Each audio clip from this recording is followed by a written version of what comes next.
Hello, everyone. Welcome to the Testing Psychologist podcast, the podcast where we talk all about the business and practice of psychological and neuropsychological assessment.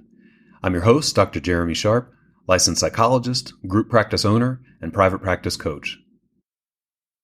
This podcast is brought to you by PAR. The Neuropsychological Assessment Battery offers the combined strengths of a flexible and fixed neuropsych battery.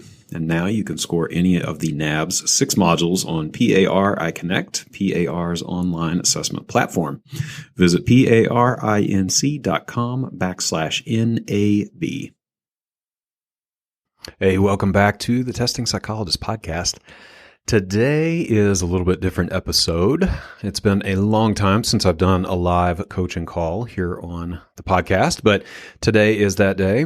I have Dr. Ann Carlew with me today. She's an early career clinical neuropsychologist with primary clinical interests in aging and dementia.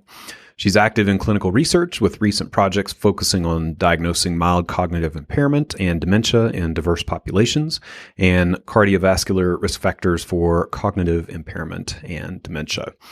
So Ann and I talk about starting a neuropsych practice in a rural setting. She is practicing in Jackson, Mississippi. And we dig into the nuances of marketing in a rural setting and communicating value for a service that folks don't know about and don't really understand. So stay tuned. It was a fantastic call. I really enjoyed talking with Ann, and the hope is that many of you will find some things to take away in your own practice. Now, if you are looking for a way to connect with other psychologists and you want to do it in a beautiful place with some sunny weather and plenty of relaxation, I would invite you to check out the Testing Psychologist retreat this summer, August 9th through the 13th here in Fort Collins, Colorado. We're going to have a small group of folks getting together, doing good work on their businesses, on their clinical practice, and building in some accountability to put these ideas into practice. If that sounds interesting to you, you can go to thetestingpsychologist.com/retreat and learn more and schedule a call with me to see if it'd be a good fit for you. All right, let's get to my coaching call with Dr. Ann Carlew.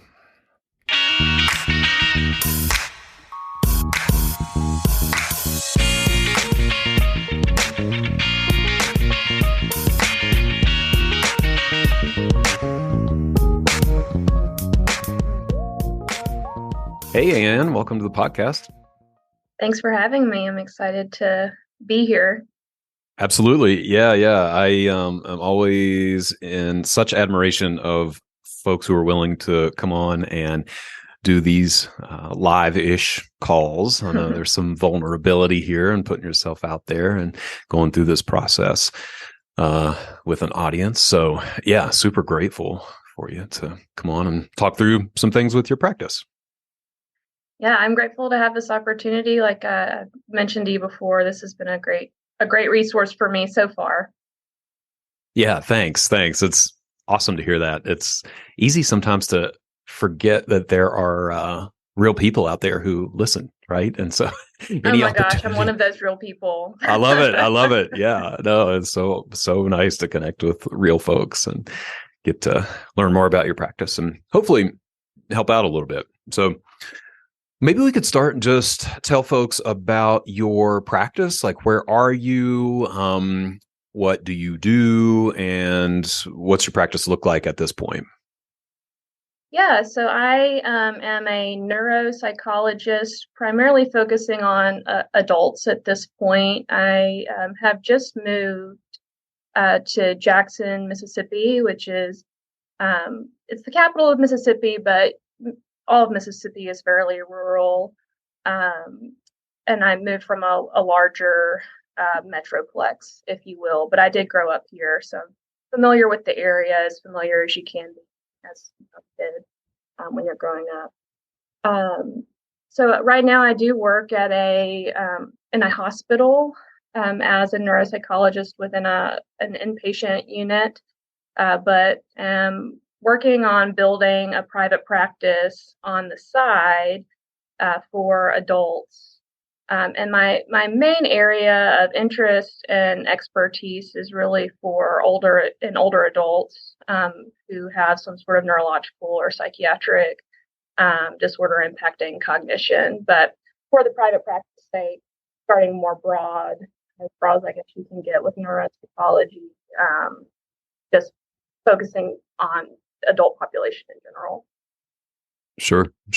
That sounds good. And what stage are you at with your practice right now? Have you seen patients in private practice yet, or is that coming, or what? Yes, I have seen one patient. All right. One scheduled. So I right now my kind of setup is I'm very much in the building stage, but I have technically office space working with one other psychologist in the area, more of an autonomous role, but this person is allowing me to use their space and their materials for a certain percentage cut. Although I'm still very much autonomous. I have my own LLC that I've formed.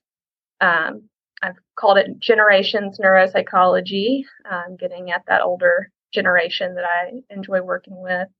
And right now, I'm trying to build up I feel like I'm trying to do everything at once. So maybe this is where some help it would be appreciated. But I've gotten the LLC formed, tried to get all the kind of legal stuff squared away. And I am working on, refining my intake process, my paperwork, getting all the little kind of apps and things that I need straightened out, which had to happen pretty quickly. All the HIPAA compliant email, the HIPAA compliant fax service, the website, all of that stuff has pretty much been squared away, but probably use some streamlining. And then I guess where I'm focused on most right now is building the referral network and trying to kind of get myself known out there, figuring out how to market myself and who to market myself to. And really also just building awareness of what neuropsychology is in this area and Mississippi in general. Right. Yeah, we talked about that in our pre-recording call. Just this idea that health literacy in general is relatively low in Mississippi compared to some other parts of the country, and that presents a unique challenge for marketing yourself. Yeah, absolutely. So I think I shared with you that, my knowledge, there are fewer than 10 people who would call themselves neuropsychologists in the entire state. And, coming from where I was before in a larger city, there were, I worked with 10. I had 10 neuropsychologist colleagues in my one hospital system. So, that's not very many to cover the whole state. And then you add on to that most of them are involved in doing more forensic medical legal type work. So there's really not that many that are serving the general population. And then, most of the rest of them are either in a hospital setting, kind of like I am now, that are kind of captive to that particular hospital. So, what I've run into is that potential referral sources, the referral sources that I'm used to going to, like neurologists, psychiatrists, geriatricians, even primary care providers, are so used to not having psychology and neuropsychology that I'm finding that I need to really explain myself, what I do, who I am, why it's needed, and the value that I can add to a patient's life. Yeah. I mean, I think that's the goal of any marketing that we do. I mean, that's the hurdle we have to jump over, is somehow proving value to our audience, right? But for you, you have this extra hoop again of sort of the lower health literacy and just folks not even being aware of this option and what it is in the first place. Right. Yeah, it's a pretty heavy extra layer, I think, to consider. Yeah, and so I guess I'll add on to that even just getting in to see a primary care doctor or a neurologist or a geriatrician, there are very few of those providers. I mean, there's just not very many physicians here per capita, I guess you would say. Mm-hmm. And I think the state in general struggles with reaching some of the people that are in the more rural areas. This Jackson has the only academic medical center, in the state. And when you get out, from central Mississippi, the care, the availability of care just gets lower and lower. Yeah, sure. So tell me what you've tried so far as, and I'm going to really focus on the marketing side of things here. I know I hear some concern about the nuts and bolts of setting up a practice and picking your EHR and getting your paperwork. I'm going to put all that aside just for maybe for the call, just because I feel like your unique situation is this sort of rural environment, and how do you market to folks when they don't even know what you do or if it's worth it, and those kinds of questions. So yeah, absolutely. Yeah. So I'm curious what you've done so far, anything you would say falls under the marketing umbrella. So the main thing that I've done is send. Well, I would say I would have sent faxes. I was going to say letters, but no, that I've been sending faxes, Sure. Which I've never had to send a fax before.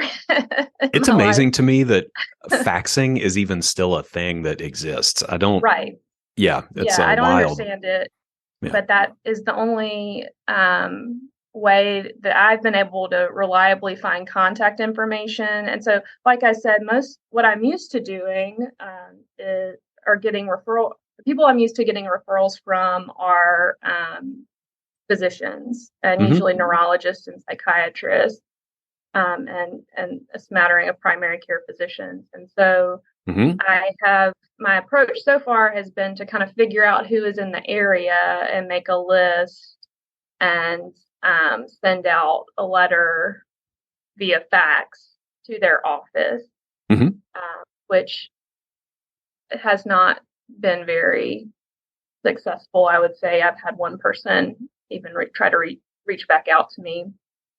Okay. So far. And the letter just says, who I am and what I provide, and has my contact information in my website. Gotcha. Okay. That sounds good. I mean, solid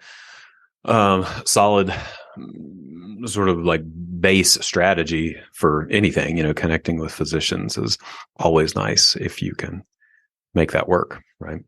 Right. And I don't think that the faxes are actually getting to the physicians themselves. I think they're getting to their office staff, and then beyond that, I'm not sure what happens to them. Right. Yeah, the black hole of physician offices. Yeah, I hear you. Okay, that sounds good. So you sent some letters. What do the letters say?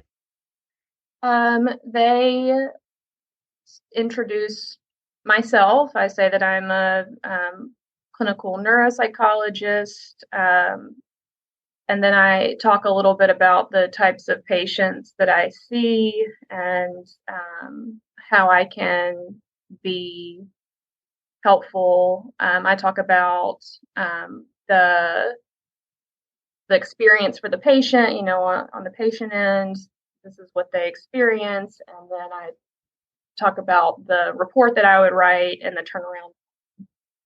I add in that my insurance / not taking insurance situation, and then how they can contact me.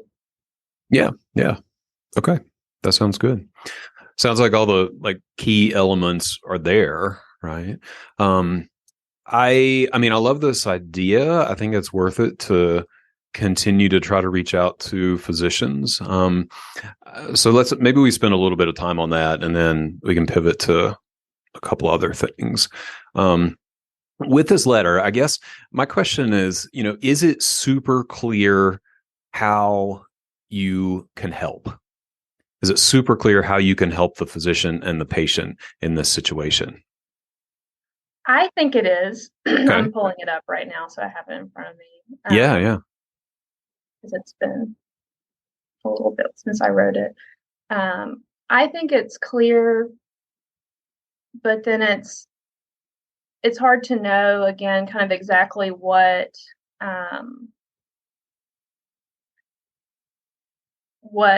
physicians in this area know about the services that I provide. Mm-hmm. So the line I'm trying to walk is being concise, because I know I'm writing to a busy physician, but also being informative, Mm-hmm. which is where I feel like getting in front of people is, a lot better than sending out a letter. For sure. So let's take a little detour real quick, just about that. Do you have any capacity to get in front of, say, the referral coordinator for these offices versus the physicians? I will often find that the referral coordinators are the ones who are making the referrals. Mm-hmm.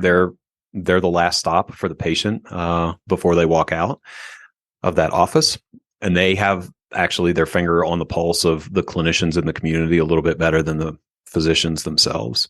Yeah, I think maybe even on like a basic level, I don't even know how to know who the referral coordinator is. Cool. That's a great question. I'm glad you asked it. I think other people are Their probably pictures thinking aren't the same. usually on the website. Sure. Yeah. It's true. So some practices, it might be more obvious where they actually call them a referral coordinator. Sometimes they're not on there at all, and you maybe have to call and ask. And then sometimes they're sort of hidden behind other titles like office manager or physician assistant. I mean, that's an actual position, but you know what I mean, like medical assistant or something like that.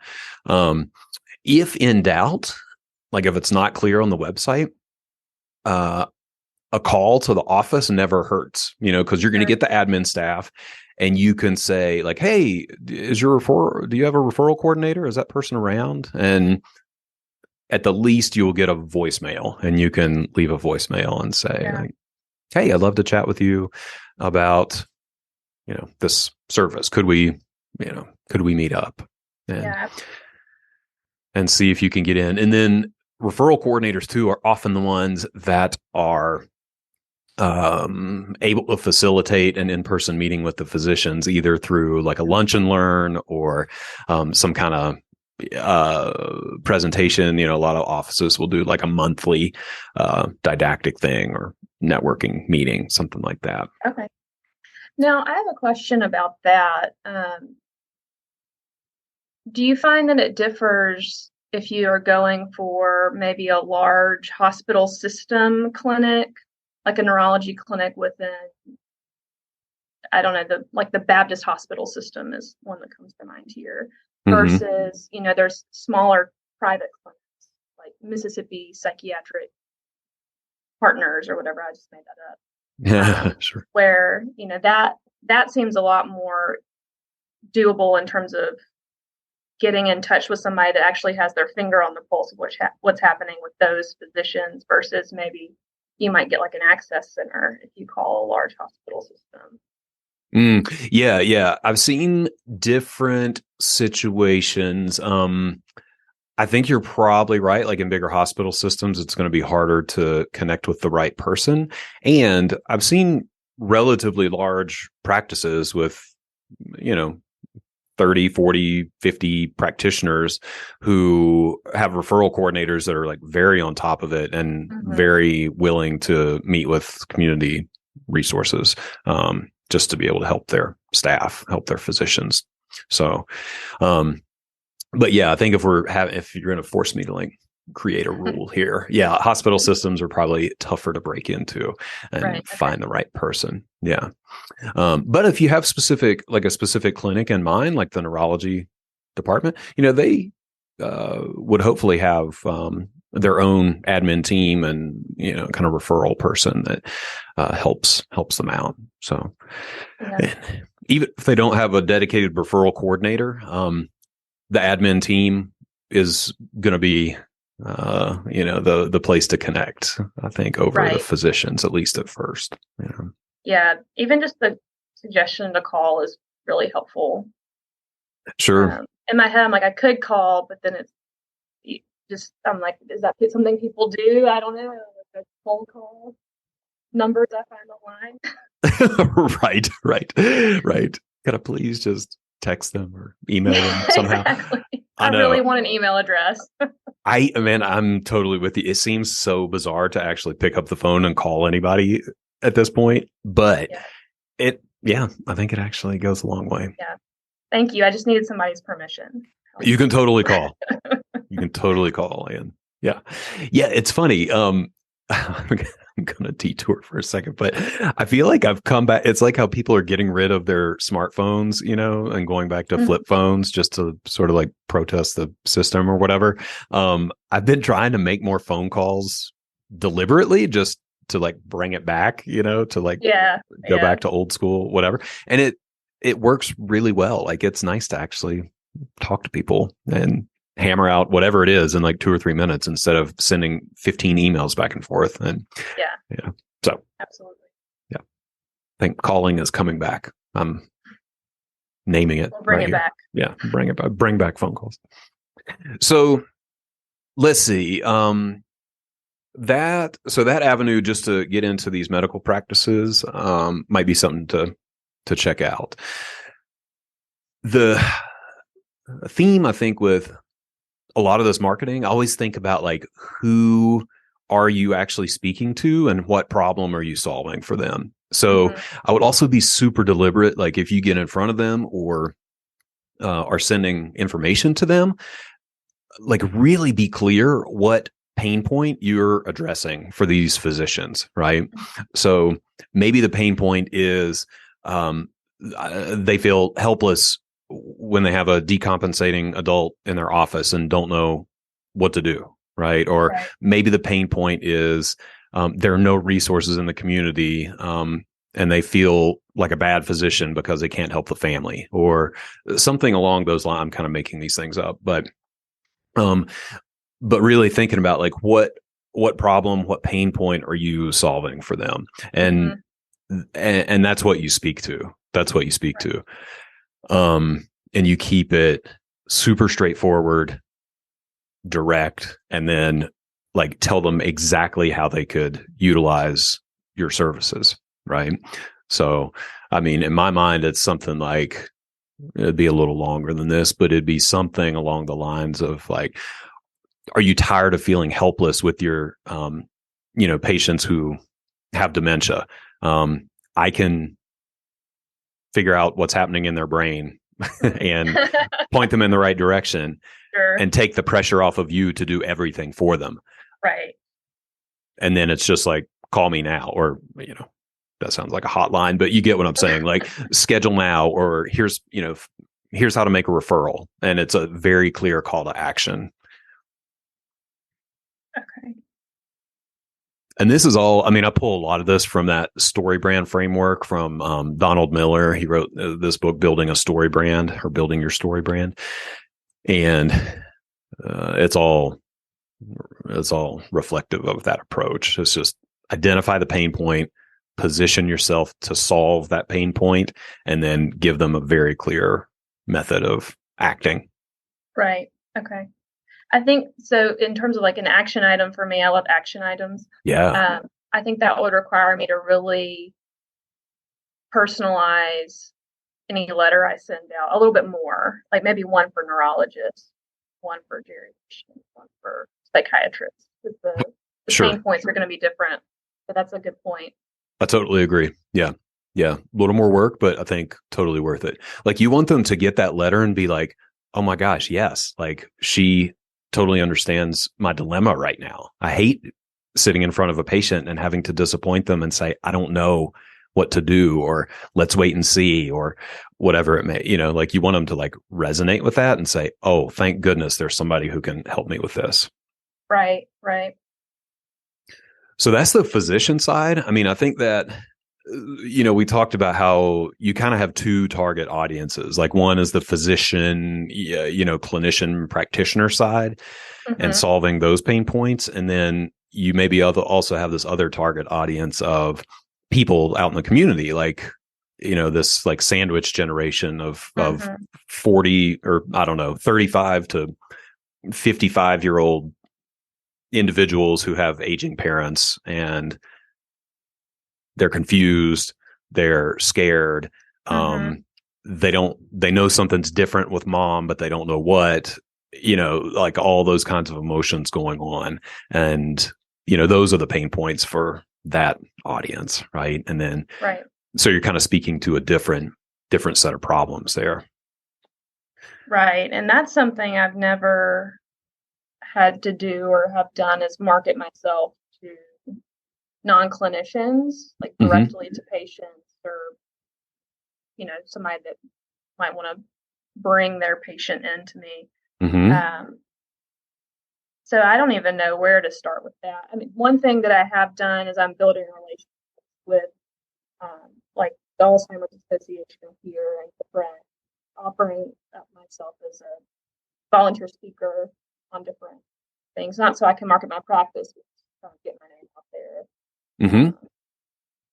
So that's the only thing I have really thought of as of doing in terms of getting in front of the general public, just so people can even know what neuropsychology is and how neuropsychology can help. And really more broadly, kind of speaking, I guess more again, like a population that hasn't had as much access to health literacy and things like that, even just educational, what dementia is, or, what cognition and cognitive impairment is. I would say the kind of thought within at least my setting in Mississippi is that dementia is like a normal part of aging. And so kind of dispelling those myths, things like that. But that seems like more of a long game. Yeah. Yeah. No, I think you're right. Let's see. Let's unpack a lot. There's so many good ideas in everything you just said. The shortcut, I think, to what would we call that? Direct to patient marketing, maybe, Sure. is Google Ads. So Okay. if you want to go down that route, you could easily set up a Google ad campaign targeting individuals, of any number of demographics, income level, location, all that stuff, and just have it start popping up depending on, when people are Google searching. Okay. So I did not expect you to say Google Ads. Okay. I'm glad I have So something surprising. I don't know how that works. So how, I guess I just find that people don't really know what neuropsychology is. Mm-hmm. And so I can't imagine a lot of people Googling it. Oh, yeah. We're not talking about Googling neuropsychology. Nobody's Googling neuropsychologist, Yeah. Jackson, Mississippi, probably. Maybe a few people. I Google it just to see who's in the area. That's how I know how many are around. Right. Yes. So that's where like a good Google Ads person would set up your ads to where it's capturing folks who are Googling, why is my mom confused? Or why is my mom incontinent right now? Or like, dad suddenly fell down out of nowhere. Like they would help you target those search terms and deliver the ads to the folks who are searching the problems that they're having versus neuropsychologist Jackson, Mississippi. Let's take a break to hear from our featured partner. The Neuropsychological Assessment Battery, or NAB, is a comprehensive instrument offering the combined strengths of a flexible and fixed neuropsych battery. It lets you administer the full battery, any of its 6 modules, or individual tests. And now the NAB modules are available for scoring on PAR iConnect, PAR's online assessment platform. Learn more at parinc.com/NAB. Let's get back to the podcast.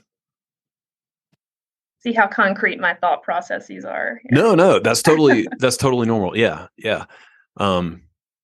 This is, I think it just gets at that question of how we have assumptions about what our clients are looking for and what they call it, and that's not always true, right? Right. Like on my I built our website way back when and used all this language that I thought was capturing what people were searching for, and then a few years later, when I actually dug into it, realized that like they were calling testing something totally different, and like they don't really use the term, psychotherapy. Nobody says that. It's like counseling or whatever, so yeah, that's kind of a common misconception in our work. So is that along the lines of is this in the same ballpark of SEO? Yeah, absolutely. So, using the copy on your website to really speak to your ideal audience. Yeah. Okay. Yeah. Yeah, we could definitely go down the website rabbit hole. I might put that to the side for a second and just make a broad statement about just making sure your website copy like speaks to your ideal audience. So when people get there, that they see themselves in that content, they can see right away, like, oh, this person, Anne, understands exactly what I'm going through and she can help. That's what your website should communicate. Yeah. So I guess with my website, it's pretty bare bones, but I have struggled a little bit with, am I gearing it towards those people or am I gearing it towards my referrals? Yeah. I tend to think of websites as gearing toward the public versus practitioners. Okay. Now, practitioners will come to your website. They still will need to know, hey, Anne's a neuropsychologist. She can do this work. She can help these patients. But ultimately, I think the website is geared more toward the public and potential patients who might stumble across it.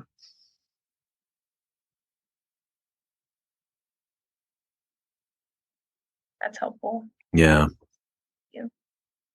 So yeah, like I said, Google Ads would be a shortcut, I think, to the direct to patient marketing. It's full disclosure, it's going to cost you money. Any Google Ads campaign is probably going to run anywhere from $250 to $600 a month, let's say. So you pay for the ads that you're running and you pay for the administration, like whoever sets them up for you, the work to do that. So people balk at that number sometimes. And that's where, we can have a quick conversation around return on investment. So, if you're spending, say, $500 a month to get 3 or 4 referrals that are each going to bring in $2,000 a month, that's pretty good return on investment. So, it is truly a case of spending money to make money. But I don't know. I don't want to derail, so you can swap this question down if you want to. But for a testing psychologist, what are your thoughts on things like Psychology Today or those therapist registries where people go? I mean, I send patients to that all the time. Yeah. That need therapy, but I don't know if it would be as lucrative or the return on investment would be as good for a testing psychologist. Yeah. I think Psychology Today is honestly a no-brainer. Like, you just do it because it's $30 a month, and that's nothing. So if you get one referral from Psychology Today, it pays for itself for 5 years. Yeah. That's I think it's a no-brainer, and it just gives you more SEO, like web presence juice, because they have a lot of they have pretty good web presence and SEO at that site. So I don't know about the others. The other directories are kind of hit or miss. But I think Psychology Today is worth it. Okay, great. That's good to know. Yeah. And then thinking about other ways to connect directly with your patients or potential patients. I think you used the term relationships at some point, and that was the one thing I wrote that down like in big bold letters after our initial call. Just being in a mostly rural environment, and I grew up in the South as well, and have some sense of this kind of thing. Like, relationships drive everything, like Yes, everything. 100%. And so what this looks like for you maybe is building, like, everyone that you meet is a potential referral source. So when you're at the grocery store, when you're at cocktail parties, when you're at the playground, if you have kids, if you are, like any of those places, it's finding a tactful way to share what you do and how you do it and how it can help folks. And I don't like it. I mean, I don't want to frame it in a manipulative context by any means. And I think this is a layer of living in a smaller town that you have to be even more aware of what you say when you're connecting with folks. And like, maybe you do things with that in the back of your mind. Like, hey, this is not just a social event. This is a business building thing, because I'm building relationships that will help build my Right, practice. right. So, yeah, I mean, if you grew up in that area, it's absolutely like leveraging any relationships you already have, reconnecting with folks. Like, who else? I love the question, who else should I get together with? Like, who else do I need to know? Who else, should I hear from? That sort of thing. Yeah, and putting a lot of energy into just building these relationships. I think So that would when go you're a long talking way. about relationships, I remember on the podcast, you know, I don't, it's probably been forever ago for you now, but 3 months ago when I listened to one of the early episodes, you were talking about maybe you were at the park with your son and ended up with a potential referral source. Are you thinking like building relationships just person to person in general, who then they might want to send their parents to me, or are you thinking like person to person, and then they know the director of neurology at whatever hospital, or both, or Yeah, both. I mean, in a smallish town, it could be all of those things. Yeah. Yeah. It's just connecting with folks and making sure they know that you and help older adults whose brains are going a little wacky. yeah. That's what people need to know. And then when like their hairdresser says that their mom has dementia, then they're going to be like, "Oh, I know somebody who can help with that." Mm, You yeah, know, it's yeah, that kind of thing. It's that kind of thing. So that's a little bit more of a long game for sure. yeah. So I guess on that note, the other thing I've done is I've already been asked. I didn't have to even present myself for this because of people I knew before, but I am scheduled to speak at several caregiver support groups, which of course at that point it's kind of like we already know what's going on. You know, diagnosis. I don't know how helpful I can be, but I think it's still at least a way to get my name out there as being in this realm. 100%. Those caregivers are going to have siblings. Those Mm-hmm. caregivers are going to have maybe adult children of their own. Those caregivers are going to have parents of their own. Yeah, I think, I mean, anything you can do to get in front of folks and build those relationships and get your name out there is going to go a long way, especially if there aren't many other folks in town who do that. Yeah, yeah, So typically, yeah, I don't typically recommend that folks put a lot of time into like free talks and workshops and stuff like that. But in your case, I think that there's a lot of value there, honestly. Just, talking at the senior center, right. talking at these caregiver things, talking like any venue that might have folks who would benefit from what you have to say. I would say go for it if that's in your personality, like as long as that's not like Right, so draining that you're gonna burn out in 3 months. um right. I think it'll definitely be a balance. I also see it as a way to kind of give back when I'm not sure I'm going to take insurance or not at this point, which is, mhm. I know, a whole nother conversation. Um, but I kind of see it as, my good psychologist duty. Sure. Sure. I like that. I really like that.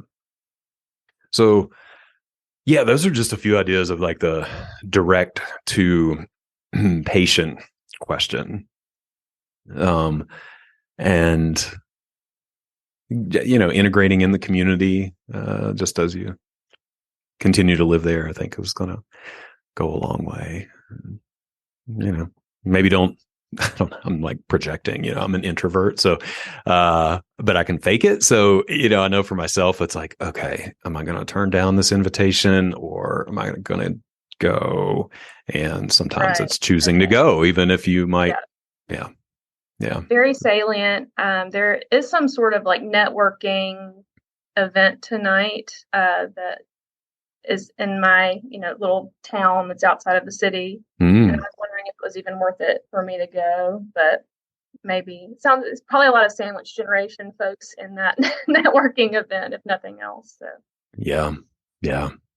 Yeah. I think anything to connect with people is probably going to yeah, be so just helpful. the general population. Yeah. Yeah. I mean, you're even small town, like Chamber of Commerce, that kind of thing, like any of those, like business clubs or business, if Okay. there's some, towns have, business networking meetings. There are different groups that might meet. So kind of look into that stuff. Yeah. I mean, I'm totally playing on just like Southern experience and stereotypes that it is Yeah, kind of like a yeah, club, like country club stuff. I mean, I hate to, that opens a whole Pandora's box of privilege and all that. yeah. And if the end goal is to help folks, that's something to consider. Yeah, I mean, but you're totally right, and you nailed it in a way that I think only somebody that grew up in a Southern culture could. There's just a level of trust that's assumed, even if you like have met somebody that is like Joey's cousin or whatever. As long as there's some sort of relationship that can be defined, people will trust you, 1,000% more than somebody that's just got, their picture on the internet. Sure. Sure. Yeah. Yeah. So I know we spent a lot of time on that, but like I said, I wrote relationships in bold after our first call. It's like, there's a lot there that I think could work for you. Yeah, absolutely. That's helpful. It's helpful to know it's not just me that observes that, and it's encouraging. Yeah. Yeah. Yeah. So between, you've kind of got your, like the physician side of things and the faxing and the referral coordinator and the, connecting with clinics. And then you've got your like direct to patient side, and we kind Hmm. of talked about the Google ads, and then this, warm sort of networking, relationship building, those sorts of things. That covers a lot of the marketing bases, I think. Okay. So, yeah, yeah, and you're in a nice position, I think. That you have a job, right? So you Right. have the luxury to build this up on the side, and have this safety net, right, of your Exactly. job. Right. So you can take a little time. And my guess is that it's gonna grow quickly once the word gets out and you see a couple folks and the ball starts to roll. Which reminds me, I Right. wanted to ask where have your two referrals come from so far? One has been from a workers' compensation case manager. Okay. And just as an aside, because this happened this morning, they tried to reimburse me for less than 10% what I billed for. Um, Okay. so that's discouraging. Still trying to figure that out.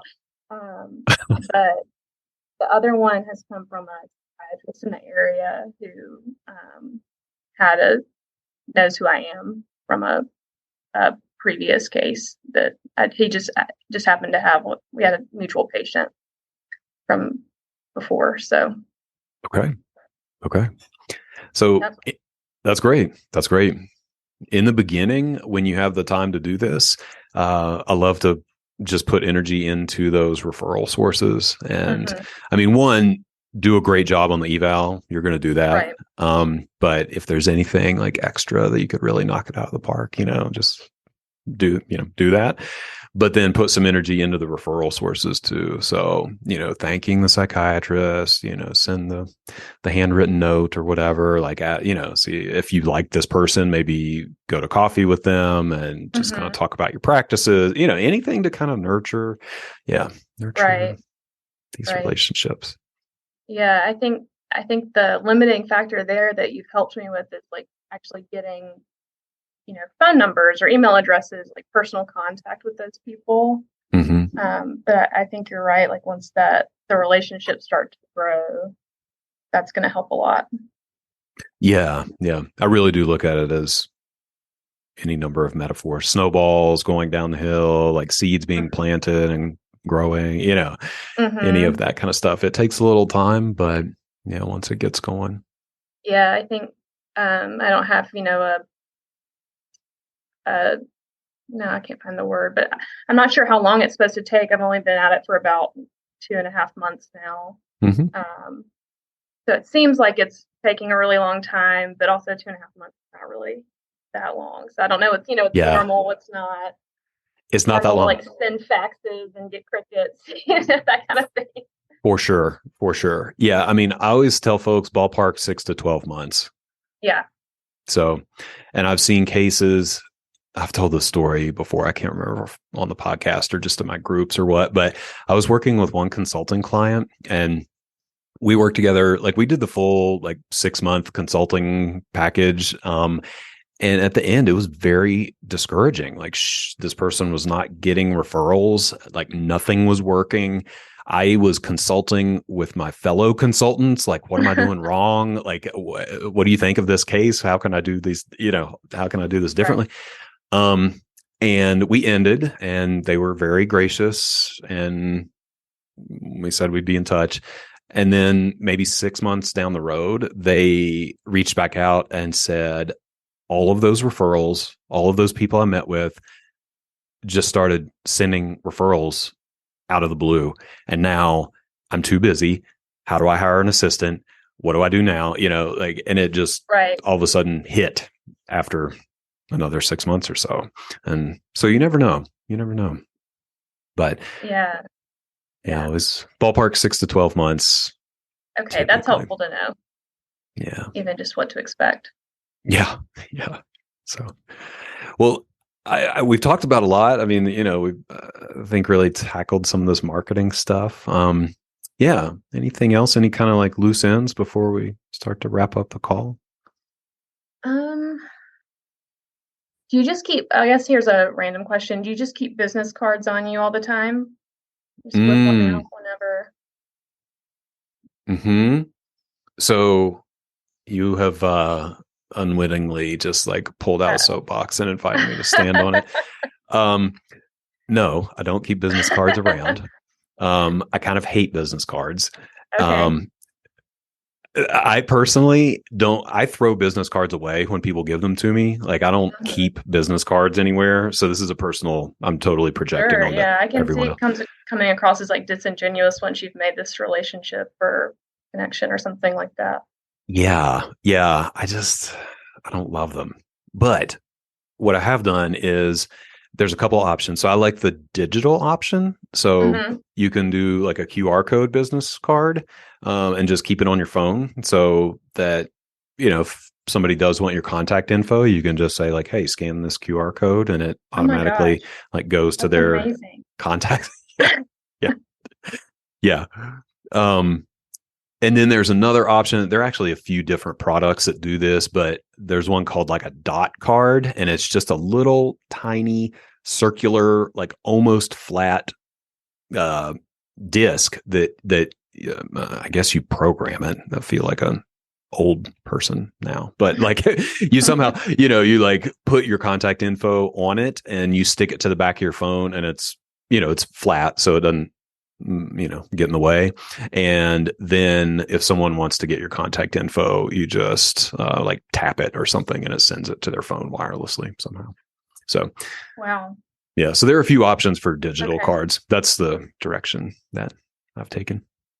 Yeah, I think that's great. 'Cause you're right. I definitely throw away business cards anytime I get them or lose them. I know. I know. I just don't know what to do with them. Like, I don't have a Rolodex. I don't have a place. I don't keep them anywhere. So Right. they just like clutter up the desk. And yeah. Yeah, that's a great suggestion. Thank you. Some people love them, but not me. It was really exciting when they came in. I felt very official. Like I like to Absolutely. hold it for myself. Yes. It legitimizes your business. Exactly. I still keep them on the desk and in my office. If folks want them, they can take them. But Right. if I'm out and about it, networking things, it's all digital. Yeah. I will say when I do like to stay a little bit analog because I do service an older clientele, and if I was like, hey, use this QR code, they might not know what that is. So Sure. I think that's fair. Yeah. Keep some in your office. That totally makes sense.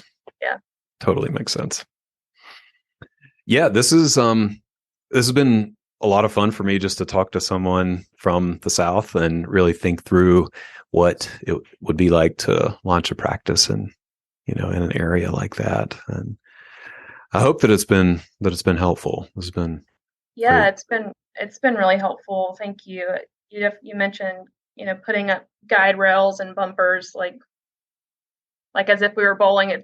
I really do feel much more directed and like I have some action items, things that I can act on. So thank you so much. Cool. Yeah. Well, and you can always reach out, if you want to talk some more and, tweak some of these things. I'm really curious to hear how things go for you. It seems like there's so much potential, Hopefully I can send you like a success story this time next year. I would love it. Yes. You can come back on and talk about how everything went so well. Yeah.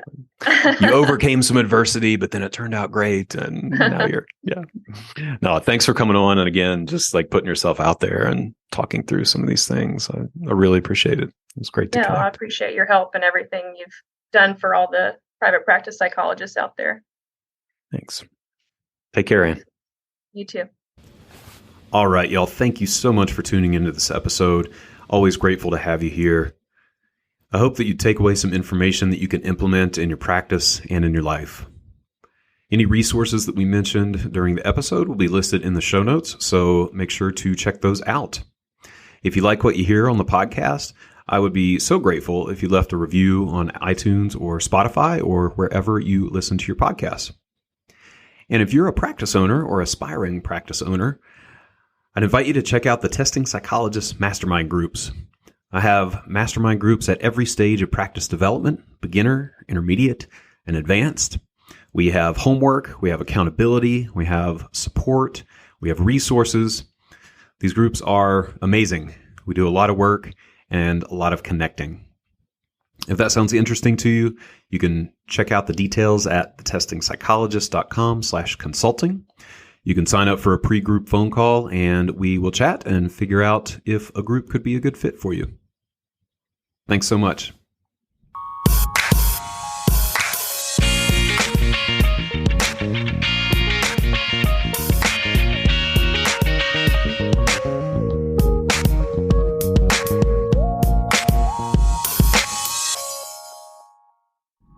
The information contained in this podcast and on the Testing Psychologist website are intended for informational and educational purposes only. Nothing in this podcast or on the website is intended to be a substitute for professional psychological, psychiatric, or medical advice, diagnosis, or treatment. Please note that no doctor-patient relationship is formed here, and similarly, no supervisory or consultative relationship is formed between the host or guests of this podcast and listeners of this podcast. If you need the qualified advice of any mental health practitioner or medical provider, please seek one in your area.